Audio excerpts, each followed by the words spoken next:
Welcome to String. How many of you know about Gene Sharp?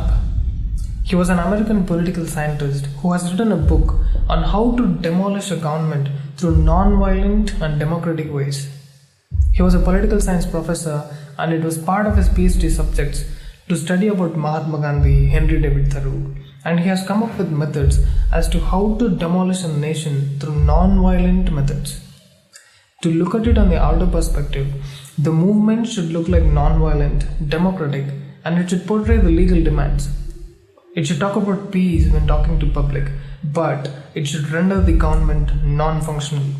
It should make the government machinery totally paralyzed, unmoving, not be able to implement any action in any way, impair the whole machinery of the government.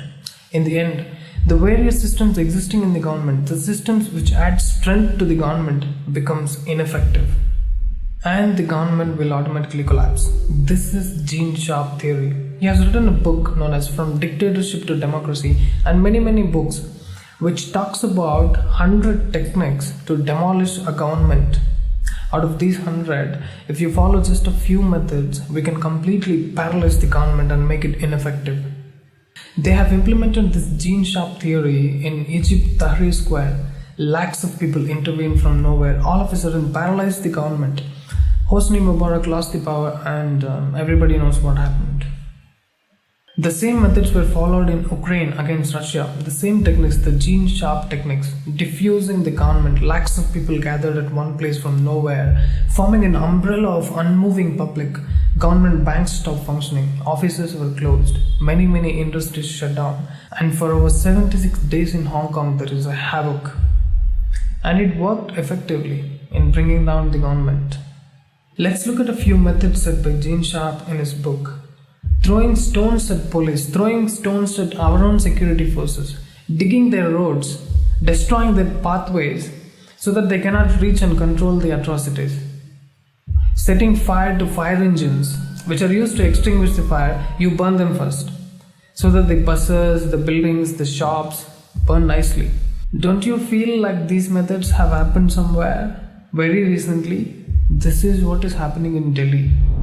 What's happening in Delhi in the mask of religious riots is actually strategic methods to diffuse the government, to make the machinery of the government ineffective. The capital of the Indian government, the Delhi city, to make it paralyzed and suffocating. A huge plan towards this is what has happened just recently. Whatever happened in Delhi is a direct portrait of almost 70 to 80 methods from the 100 methods of Gene Sharp, placing women and children in front in a protest, blocking the common pathways and roads, and sitting there making the automobiles unmoving. Gene Sharp theory. And it works effectively. It's already worked in bringing down governments of many other nations. How many of you are aware of it? Why the hell do you come out and speak all kinds of rubbish in front of a camera? CIA has got nothing to do with this at all. Delhi riots is totally a different game. It's a strategic planning. It has got nothing to do with Muslims. Because they have used acid packets, Molotov cocktails, that means petrol bombs. Where did they get these? Scientists from Russia have invented something known as Molotov, the petrol bombs. This has been referred to as Molotov cocktail. Showering acids onto police from building turrets. Do you think this is anti-CIA? These are strategic methods in full action to destroy the government. There are video evidences now coming up. People are caught up in the camera. All of these things were recorded in videos and photos. Aam Aadmi Party councillor Tahrir Hussain was caught up running a huge weaponry workshop in his home. Stones, acids, Molotov cocktail, petrol bombs, serving them to people to attack. All these visuals have come out, and now these riots have fallen under defense. Really appreciate the government in its immediate action and arresting people, taking them into custody. To figure out the forces behind these atrocities, the intelligence officer Ankit Sharma started his work, and when he proved to be very smart, these rioters caught him, and we all know how violently he has been murdered. They chased him and caught 4 to 5 people along with him, brought them inside a home, murdered them in a most fearful, nerve-wracking way, pierced a hole into his body and poured acid into it, plucked his eyeballs and threw them into drainage. Entire nation is discussing about this now.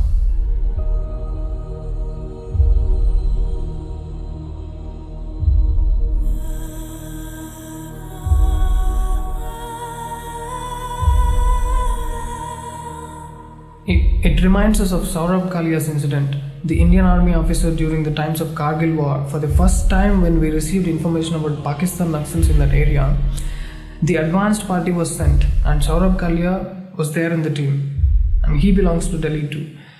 Pakistanis tortured him the same way, plucked his eyeballs, cut his tongue, chopped the body into pieces and throw them everywhere.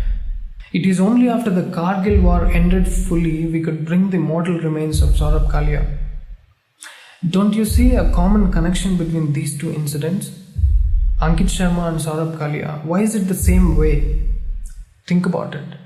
See, we must understand the overall plan, strategy behind the riots.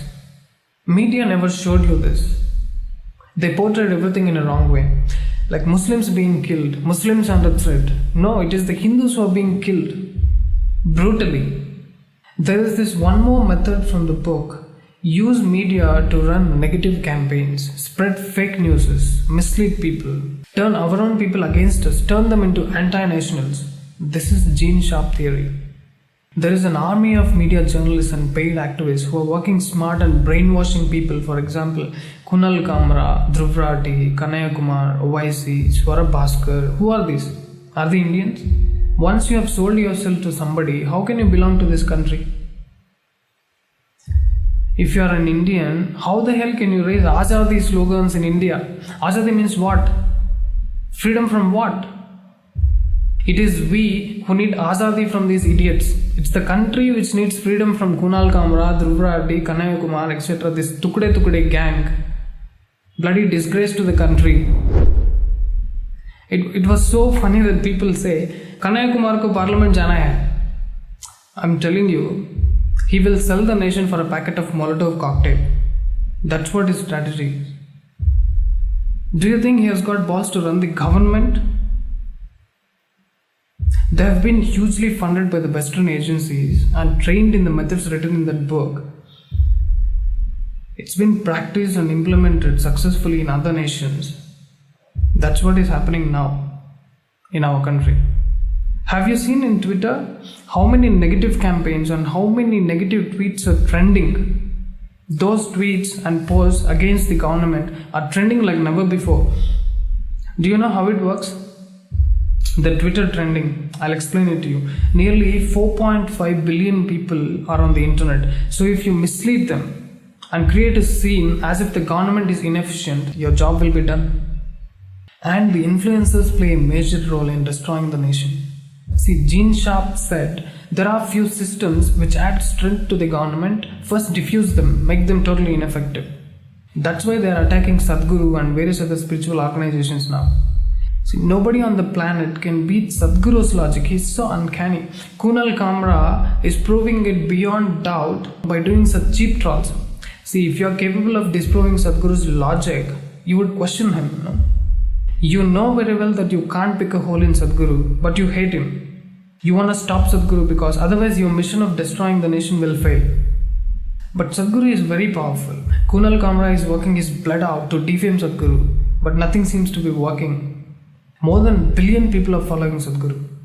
Because you can't take him down logically, you end up doing cheap things like editing his photos, putting nude pictures along with his photos, editing his quotes, demeaning them, discrediting him, cutting out a part of a video and running a negative campaign in Twitter. And it's all kind of reverting back to him. Kunal Kamra is going through a really tough phase in life. He's been banned by 5 airlines. So people know he's a cheap donkey. He isn't allowed to fly. He can't conduct his shows anymore. But look at Sadhguru. He's as usual busy with his incredible schedules, conducting programs, addressing various issues on the planet. And he's going about changing national policies. Obviously, Kunal Kamra felt threatened. The agencies which funded Kunal Kamra are forcing him, dude, what the hell are you doing, man? Sadhguru is growing like, expanding like a tree. You took this much money from us and you're not doing anything. When they pressurize him, what else can this poor guy do? Petty things like editing Sadhguru's image, writing his own rubbish on the codes. And there are dogs in Twitter who are waiting to catch this shit thrown by Kunal Kamra, retweet them without even reading them. Do you know this? A group of 25 influencers is enough to make a tweet trending in Twitter. Do you know that? And all these people use the evening and night hours. There is a huge network of people who just retweet them. Most of them don't even read the post at all. It's like, hey, I've tweeted something against Sadhguru, against Modi, let's trend it. And they do it in the nights so that people in the West wake up and get to see this and they also come in support. How to stop this? Is there a way? Yes, definitely there is a way. People should report Kunal Kamra, Dhruv Rathi, etc. People should start trending positive things in Twitter. But no one is bothered. First of all, we don't have a network. We are all scattered. No one understands the seriousness of the issue. Let me tell you this. If a Muslim gets beaten up somewhere, he silently withdraws to home and writes a mail to a head office in Delhi. They have a huge network. These people send the information to local areas and immediately 100 people come in support. See, even though they are a minority, look at the strength. But if you get beaten up, how many people will come? Your friend, your dad, your mom, hardly 2-3 people. Because there is no network. People are so relaxed and think everything is okay. Let me tell you this phenomenon. When the body dies, decay starts happening within 5 minutes. Do you know that? How? There is a bacteria within the body which is destroying it. And there are bacteria outside the body which is attacking from outside. As long as there is life, there is a defense mechanism. Now, when the life is gone, bacteria takes full action on the body and decays. Similarly, if you consider the nation as a body, it has got internal bacteria which is constantly trying to destroy the country. Example, this Kunal Kamra, Dhruv Rathi, Swara Bhaskar, Quint, Wire, etc. And there are external forces like Pakistan, Bangladesh, whatever. Now, Sadhguru, Modi government and various other spiritual organizations account to the positive forces which protect the nation. Now understand, if this negative bacteria increases in the country, which is already happening, you will see horrible kinds of murders happening in the country. They will scrape the skin off. Women rapes going to become normal. Many disasters, untold disasters will happen. One reason we can say for all this happening is because we don't have a committed group of people, pro-nation, who can tweet good things, positive things. We're all scattered. We can report abuse Kunal Kamra and diffuse him, but nobody is bothered at all. And there is no proper platform. No one has taken the initiative to inform people about the danger, bring them together, defend the evil and safeguard the nation. So I have created a platform known as String. Let's trend in Twitter. You also join the group, subscribe. Twitter is more important because Twitter is the place where we see all the elite people. I've given the links in the description. Please follow String on Twitter and please be active on Twitter. Retweet it, like it, write some positive comments. I promise you, your time won't be wasted at all. A lot of people think, why should I do this? Because imagine if 10 people are carrying a heavy weight. Suppose if 5 people drop, the entire weight will fall upon the 5 people in the front and they will get killed. Don't do this, please. Come forward and stand in support. This is your nation, our nation. There is an army of media activists working strategically to spread false allegations, discredit the sages, and spoil the credibility of people who are working towards the well-being of the country. Do you think Delhi is the only place where riots are happening? Delhi is a test case. It was just a sample attempt. Don't wait till it happens to your father or your daughter. Do you know how they raped that Hindu girl? It was brutal. Tomorrow, shops will start burning in your hometown and you will have no control over it. You have no idea how it's spreading.